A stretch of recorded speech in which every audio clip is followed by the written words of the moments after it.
कल्पना करा, एक असा सिरियल किलर जो तुमच्याच घरात राहतो, तुमच्या आजूबाजूला उडतो आणि ज्याने मानवी इतिहासात सर्व महायुद्धांमध्ये मिळून जितके लोक मरण पावले नाहीत, त्याहून अधिक लोकांचे जीव घेतले आहेत. हो. आणि आश्चर्याची गोष्ट म्हणजे अ, त्याचे वजन 1 ग्रॅमपेक्षाही कमी आहे. हे ऐकून धक्का बसला ना? नमस्कार विद्यार्थ्यांनो. आजच्या या लाईव्ह क्लासमध्ये आपण एका अतिशय महत्त्वाच्या आणि तितक्याच थरारक विषयावर सखोल चर्चा करणार आहोत. अगदी बरोबर.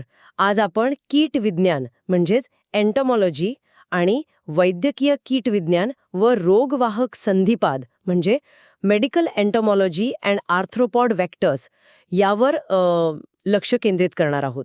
नक्कीच. विद्यार्थ्यांनो, आपली पहिली स्लाईड पहा. हा विषय स्पर्धा परीक्षांसाठी जसं की MPSC, TCS, IBPS साठी अत्यंत उपयुक्त आहे. त्यामुळे आजच्या या चर्चेतील प्रत्येक मुद्दा नीट लक्ष देऊन ऐका. चला तर मग सुरू करूया. आजच्या या सखोल चर्चेत आपण ज्या सूक्ष्मजीवांबद्दल बोलणार आहोत ते केवळ परीक्षेतील गुणांसाठीच नाही तर मानवीय आरोग्याच्या दृष्टिकोनातून समजून घेणं अत्यंत आवश्यक आहे. म्हणजे हे कीटक प्रत्यक्ष शरीरात आजार कसा निर्माण करतात याची वैज्ञानिक प्रक्रिया आपण समजून घेणार आहोत. पण अगदी मुळापासून सुरुवात करूया. दुसरी स्लाईड बघा. कीटक म्हणजे नेमके काय? जर मला एखादा 8 पायांचा कोळी दिसला तर तो कीटक आहे का? हा खूप चांगला प्रश्न आहे. विज्ञानाच्या परिभाषेत प्रत्येक लहान जीव कीटक नसतो. जे जीव इन्सेक्टा या वर्गात येतात त्यांनाच आपण कीटक म्हणतो. अच्छा, म्हणजे त्यांची काही विशिष्ट ओळख असते. हो ना. त्यांची ओळख खूप स्पष्ट आहे. त्यांच्या शरीराचे 3 भाग असतात आणि सर्वात महत्वाचे म्हणजे त्यांना 3 जोड्या संधी असलेले पाय असतात. म्हणजे सोप्या भाषेत सांगायचे तर एकूण 6 पाय. अगदी बरोबर. आणि यासोबतच कीटकांना 1 जोडी अँटेना असते जे संवेदना अवयव म्हणून काम करतात. म्हणजे 6 पाय आणि 2 अँटेना हे सूत्र आपण लक्षात ठेवायचंय. पण या वैद्यकीय कीट विज्ञानामध्ये आपण नक्की कशाचा अभ्यास करतो? कीट विज्ञान म्हणजे मोकळेपणे राहणाऱ्या म्हणजेच अॅनाटॉमीच्या भाषेत सांगायचं तर भोगविलासी कीटकांचं अध्ययन होय. निसर्गात आढळणाऱ्या बहुतेक सर्व कीटकांना पंख असतात. पण याला काही अपवाद आहेत. अपवाद म्हणजे ज्यांना पंख नसतात असे कीटक, जसं की मुंग्या आणि ढेकूण, यांना आपण उडताना पाहत नाही. अगदी बरोबर.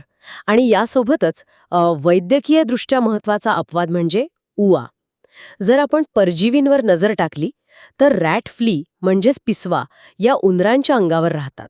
हो, प्लेगच्या संदर्भात आपण ऐकलंय ते. होय. तर मानवावर राहणाऱ्या ज्या उआ आहेत ज्यांना आपण ज्यू असेही म्हणतो, हे पंख नसलेले एक्टोपॅरासाइट आहेत. शरीरावर राहणारे परजीवी. अच्छा. आणि मेडिकल एंटोमॉलॉजीमध्ये याच संधिपादांचं वैद्यकीय अध्ययन आणि नियोजन कसे केले जाते याचा अभ्यास आपण करतो. पण हे छोटे 6 पायांचे जीव आपल्या शरीरावर राहून आपल्याला कसे आजारी पाडू शकतात? यासाठी आपण स्लाइड 3 कडे वळूया. हे रोग पसरविणारे संधिपाद प्राणी ज्यांना आपण वेक्टर्स म्हणतो ते प्रामुख्याने 3 प्रकारे त्रास देतात. पहिले म्हणजे लहान जखमा. लहान जखमा म्हणजे चावल्यामुळे होणाऱ्या जखमा. हो. हे कीटक जेव्हा चावतात तेव्हा रक्तस्राव होतो, टोचले जाते, जखम, चिरा आणि रक्तिमा म्हणजे ती जागा लाल होते. अच्छा, म्हणजे लालसरपणा येतो तिथे. आणि दुसरा प्रकार कोणता? दुसरा प्रकार म्हणजे ॲलर्जीची क्रिया. अतिसंवेदनशील व्यक्तींमध्ये या कीटकांच्या संपर्कामुळे गंभीर ॲलर्जीची प्रतिक्रिया होऊ शकते. बापरे, म्हणजे काहींना नुसतं चावल्याने एवढा त्रास होऊ शकतो? हो ना. आणि यातील तिसरा प्रकार जो खूप गुंतागुंतीचा आहे तो म्हणजे जखमेवर संदूषण किंवा सेकंडरी इन्फेक्शन. सेकंडरी इन्फेक्शन म्हणजे कीटकाने चावल्यामुळे थेट आजार होत नाही, पण त्या चावण्यामुळे जी परिस्थिती निर्माण होते त्यातून आजार होतो. पुण्याने हे अनेकदा होते. किंवा जू असलेल्या व्यक्तींचं उदाहरण घ्या. उवा चावल्या की खाज सुटते. व्यक्ती जेव्हा ती जागा खाजवते तेव्हा तिथे अनियमित त्वचा शोध होतो. म्हणजे डर्मेटायटिस. बापरे. पण विद्यार्थ्यांनो, स्लाईड 4 बघा आता.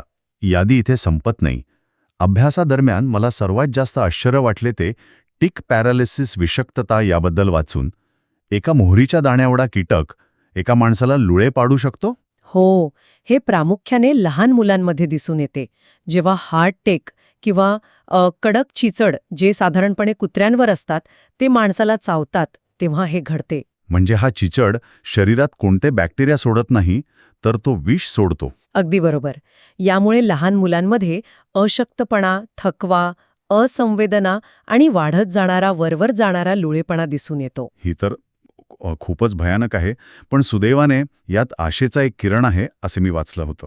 हो, आशेचा किरण हा आहे की जर तो चिचडा शरीरातून काढून टाकला तर 12 ते 14 तासात रुग्णांना पूर्ण बरे वाटते. हे विशेष हानिकारक नसते. हुश, ती एक चांगली गोष्ट आहे. आणि स्लाइड 4 वर दुसरा आजार आहे खाज किंवा खरूज, ज्याला आपण स्केबीज म्हणतो. हो, खरूज हा एक अत्यंत वेगाने पसरणारा सामान्य संसर्गजन्य आजार आहे, जो ॲक्रस स्केबे म्हणजे सार्कोप्टेस स्केबी नावाच्या संधिपादापासून होतो. आता स्लाइड 5 कडे वळूया. आपण पाहिलं की हे जीव थेट त्रास देतात, पण रोगवाहक म्हणून संधिपात नेमके काय करतात? हे छोटे जीव एवढे मोठे आजार एका व्यक्तीकडून दुसऱ्या व्यक्तीकडे कसे नेतात? यात एक अतिशय मनोरंजक किंवा भयंकर गोष्ट अशी आहे की रोगवाहक जंतू हे असे अवश्यतकी म्हणजेच वर्टिब्रेट जीव असतात, जे स्रोत किंवा संदूषणातून संवेदनशील व्यक्तीपर्यंत रोग साधारणपणे चावण्यातून पसरवितात. म्हणजे एक सोपा उगतक्ता आपण इथे बघू शकतो. रोगवाहक जंतू, त्यानंतर संधिपाद आणि मग संवेदनशील व्यक्ती, बरोबर? अगदी अचूक. पण काही परजीवी असे असतात जे आपल्या जीवनचक्रातील अतिशय महत्वाचा भाग याच संधिपादांच्या शरीरात घालवतात. म्हणजे आपण असं म्हणू शकतो की तो कीटक त्या आजाराच्या जंतूचे घर असते, जिथे त्यांची वाढ होते. हो, जर तो कीटक नसेल तर जंतूचे जीवनचक्र पूर्णच होऊ शकत नाही. हे समजल्यावर आता आपण स्लाइड 6 आणि 7 वर या चर्चेतील सर्वात मोठ्या खलनायकाकडे वळूया, डास. डासांच्या प्रजाती आणि त्यांनी पसरवणारे रोग पाहिले तर परिस्थितीचे गांभीर्य लक्षात येईल. सुरुवात करूया ॲनोफिलीस पासून. यामुळे प्लाझ्मोडियम कारकाद्वारे मलेरिया होतो. मलेरिया तर सर्वांनाच माहिती आहे. आणि क्युलेक्सबद्दल काय सांगाल? क्युलेक्स हा सर्वात घातक आणि बहुआयामी डास आहे. यामुळे बँक्रोफ्टियन फायलेरिया, जपानीज मस्तिष्क ज्वर, रिफ्ट व्हॅली ज्वर. बापरे, एकाच डासामुळे इतके आजार? हो, आणि अजून आहेत मुरे ज्वर, पश्चिमी इक्वाईन मस्तिष्क ज्वर आणि पश्चिमी नाईल व्हायरस सुद्धा क्युलेक्समुळे पसरतो. आणि मेन्सोनिया नावाचा डास? मेन्सोनियामुळे प्रामुख्याने ग्रामीण फायलेरिया रोग होतो. आता स्लाइड 7 वर एडिस डासाबद्दल दिलंय.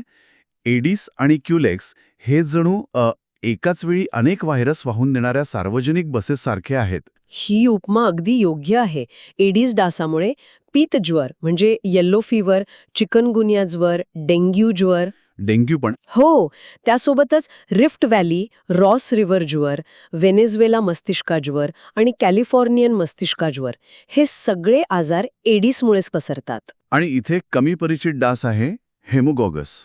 हो, हेमोगॉगस डासामुळे सिल्वेटिक पीतज्वर म्हणजे सिल्वन येलो फीवर होतो. उडणारे हे डास खरोखरच मृत्यूचं साम्राज्य चालवत आहेत. पण आता स्लाइड 8 वर आपण शरीरावर रांगणाऱ्या धोक्यांकडे वळूया, चिचड आणि बरुथी.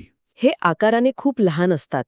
चिचड म्हणजेच टिक्समुळे कोलोरेडो चिचडज्वर, रॉकी पर्वत चित्तीदार ज्वर, आवृत्ती ज्वर. म्हणजे रिलॅप्सिंग फीवर. अगदी बरोबर. आणि एरिया क्रोनिकम मायग्रेन असे आजार होतात. आणि बरुथी, ज्याला आपण माइट्स म्हणतो, त्यांच्यामुळे कोणते आजार होतात? बरुथीमुळे प्रामुख्याने स्क्रब टायफस, ट्युलॅरेमिया आणि रिकेट्सी अल्पॉक्स हे आजार होतात. आता स्लाइड 9 बघा विद्यार्थ्यांनो.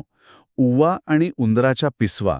उवांकडे आपण फक्त स्वच्छतेचा प्रश्न म्हणून पाहतो, पण वैद्यकीय दृष्ट्या त्या किती भयानक असू शकतात. जर आपण याला मोठ्या चित्राशी जोडून पाहिले तर मरा म्हणजेच पेडिक्युलस प्रकारच्या उवांमुळे महामारी टायफर, खातज्वर आणि महामारी आवर्तिके ज्वर होतो. आणि पॉलिप्लेक्स उवांमुळे? पॉलिप्लेक्स उवांमुळे म्युरिन टायफोस होतो. आता आपण उंदराच्या पिसवा म्हणजे जेनोप्सिलाकडे येऊया. यामुळे प्लेग पसरतो ना? हो, उंदराच्या पिसवांमुळे प्लेग, म्युरिन टायफस आणि टुलॅरेमिया हे आजार पसरतात. प्लेगच्या काळात युरोपची खूप मोठी लोकसंख्या नष्ट झाली होती. विज्ञानातील या गोष्टी खरोखरच एखाद्या भयपटासारख्या आहेत. आता आपण स्लाइड 10 कडे वळूया. घरातील माशी म्हणजे हाऊसफ्लाय. ही आपल्याला चावत नाही, पण ती पोटाच्या विकारांचं केंद्र आहे. हो, मस्का जातीची ही माशी डासांसारखी रक्त पित नाही, पण ती आजार पसरवते, जसं की आंत्रज्वर म्हणजे टायफॉइड, शिगेलोसिस. साल्मोनेलोसिस आणि कॉलेरा सुद्धा. अगदी बरोबर. त्यासोबतच अमिबियासिस, जियार्डियासिस आणि बेलांटिडियासिस. म्हणजे ही माशी एखाद्या स्पंजसारखी काम करते, जी घाणीवरून अन्नावर बसते आणि मेकॅनिकल पद्धतीने हे आजार पसरवते. हो, तिच्या पायांना लागलेले जंतू ती उघड्या अन्नावर सोडून देते. विद्यार्थ्यांनो, आजच्या या सखोल चर्चेचा आपण एक धावता आढावा घेऊया. 6 पाय आणि अँटेना असणाऱ्या या छोट्या जीवांपासून, मग ते डास, उवा, पिसवा की माशा असोत, मलेरिया, डेंग्यू, प्लेग आणि कॉलेरासारखे जीवघेणे आजार कसे पसरतात हे आपण आज पाहिलं. आणि स्पर्धा परीक्षांसाठी हे सर्व रोगवाहक आणि त्यांचे आजार लक्षात ठेवणं अत्यंत आवश्यक आहे. नक्कीच. पण यामुळे एक अत्यंत महत्त्वाचा आणि विचार करायला लावणारा प्रश्न निर्माण होतो. सध्या जागतिक तापमानवाढ अत्यंत वेगाने होत आहे. हो, ग्लोबल वॉर्मिंग. याचा कीटकांवर काय परिणाम होतोय? हे आजार कधी पाहिलेच नाहीत. तिथे जर ह्या कीटकांनी प्रवेश केला तर आपली आरोग्य व्यवस्था या नवीन संकटाचा सामना करण्यासाठी खरोखरच तयार आहे का? हां, खरोखरच अत्यंत गंभीर आणि विचार करायला लावणारा प्रश्न आहे. विद्यार्थ्यांनो, या प्रश्नावर नक्की विचार करा आणि या विषयाचा आणखी सखोल अभ्यास करत राहा. आजची आपली सखोल चर्चा आपण इथेच थांबवूया. धन्यवाद.